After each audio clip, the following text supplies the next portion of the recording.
देखिए आज का जो क्लास है आप लोग का है ना, पहला चैप्टर का है संतुलित एवं असंतुलित रासायनिक समीकरण के बारे में पढ़ेंगे। ये क्लास 10 का केमिस्ट्री है ना।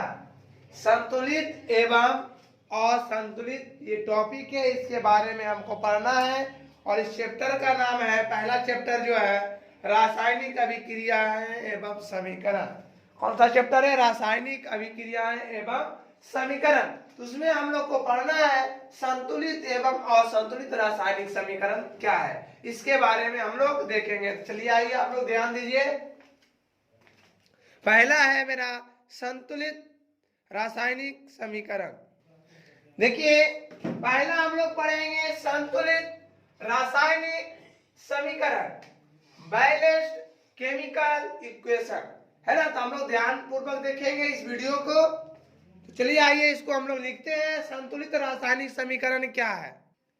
देखिए संतुलित रासायनिक समीकरण किसे कहते हैं? संतुलित रासायनिक समीकरण वह समीकरण है जिसमें समीकरण के दोनों ओर प्रत्येक तत्व के परमाणुओं की संख्या समान हो, उसे संतुलित रासायनिक समीकरण कहते हैं। यानी इसमें क्या होगा, प्रत्येक तत्व के परमाणु संख्या क्या होती है? समान होती है। उसे हम लोग कहते हैं क्या? संतुलित समीकरण। जब आपका परमाणु तब प्रत्येक तत्व के परमाणुओं की संख्या जब समान होगी तो हम लोग समझ जाएंगे कैसा समीकरण है, संतुलित समीकरण है।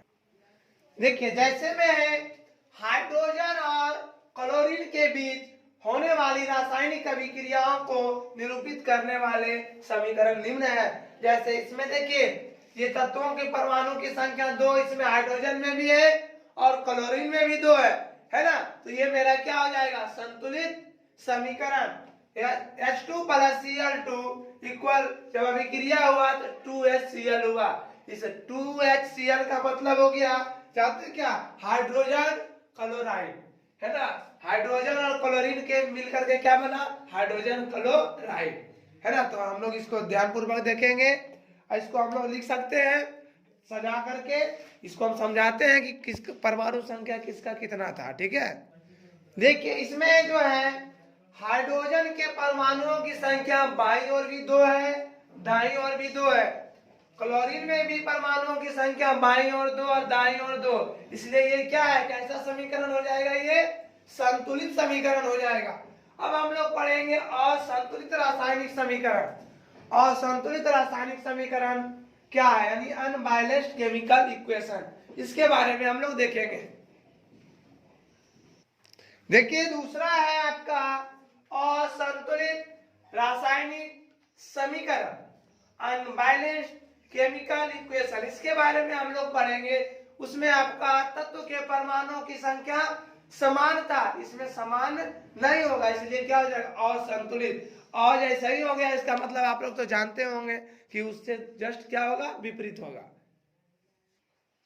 देखिए असंतुलित रासायनिक समीकरण वह है जिसमें समीकरण के दोनों ओर तत्वों के परमाणुओं की संख्या समान नहीं होती है, उसे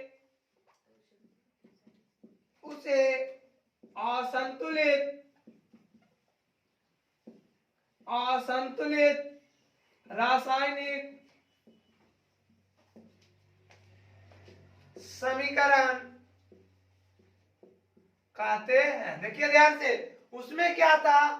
परमाणुओं की संख्या दोनों तरफ क्या था? समान था, है ना, समान होती थी।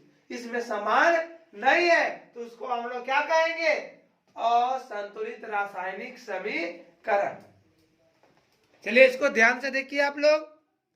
देखिए जैसे में आपका है H2 + O2, जब ये रासायनिक अभिक्रिया हुआ तो बना H2O। देखिए बाईं ओर जो है आपका हाइड्रोजन में 2 है और दाईं ओर भी क्या है?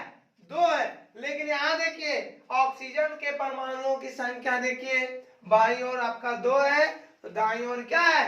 1 है। इसलिए क्या है? कैसा समीकरण है? असंतुलित रासायनिक समीकरण।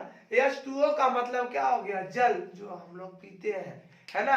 दो हाइड्रोजन है, एगो ऑक्सीजन रहता है, तो H2O बनता है। समझ गए? तो चलिए आप लोग इसको ध्यानपूर्वक देखते रहिए। देखिए, रासायनिक समीकरणों को संतुलित करना है ना। हम क्या करेंगे, रासायनिक समीकरण को संतुलित कैसे करेंगे, उसका कुछ नियम होता है। तो सबसे पहले एक स्टार लिखवाया है आप लोग को। सामान्य रासायनिक अभिक्रिया में पदार्थ का ना तो निर्माण होता है और ना ही उसका नाश ही। लेकिन जब रासायनिक समीकरण ये आपका अभिक्रिया जब करते हैं तो क्या होता है, अपना पार्टनर ढूंढ करके एक नए पदार्थ का निर्माण करता है, नाश नहीं होता है। समझ गए ना? उसको क्या करता है, अपना पार्टनर ढूंढता है और रासायनिक अभिक्रिया के बाद एक नया पदार्थ का निर्माण करता है। जैसे आपको एक एग्जांपल बताए थे अभी, H2 प्लस क्या था, Cl2 था ना, तो दोनों मिल करके बना ना आपका 2HCl बना, हाइड्रो क्लोराइड बना, क्लोरीन नहीं बना। ठीक है? देखिए, रासायनिक समीकरण को संतुलित करने के लिए है ना, निम्नलिखित दो बातों को ध्यान में रखना आवश्यक है ना। ये दो बात क्या क्या बात है वो आप लोग को हम अभी लिखाते हैं। ये दोनों बात आपको याद रखना बहुत ही जरूरी है, तभी आप लोग रासायनिक समीकरण को संतुलित कर पाएंगे, अन्यथा नहीं हो पाएगा जब तक याद नहीं रहेगा। तो देखिए क्या क्या है, हम आपको लिख करके बताते हैं अभी।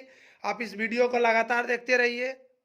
देखिए, आपका 2 पॉइंट कौन कौन सा हो गया। तो पहला पॉइंट है, अभिक्रिया से संबद्ध प्रत्येक पदार्थ के सूत्र या संकेत ज्ञात होनी चाहिए, है ना। उसका क्या क्या सूत्र और संकेत याद होना चाहिए। जब तक संकेत हमको याद नहीं रहेगा, जब तक उसमें संतुलित समीकरण हम लोग नहीं कर पाएंगे।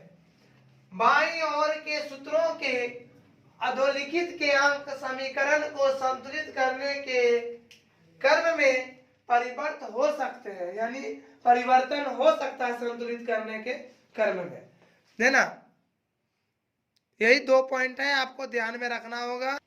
देखिए, रासायनिक समीकरणों को संतुलित करने की एक सरल विधि है ना, रासायनिक समीकरण जिसे अनुमान द्वारा संतुलन विधि कहते हैं। यानी इसका इंग्लिश होता है balancing by hit and trial method, है ना। इसको हम लोग क्या कहते हैं, अनुमान द्वारा संतुलन विधि। बहुत सारा हम लोग अनुमान लगा करके भी संतुलन करते हैं, उसको क्या कहते हैं, अनुमान द्वारा संतुलन विधि। इसके बारे में हम अगला वीडियो में पढ़ेंगे।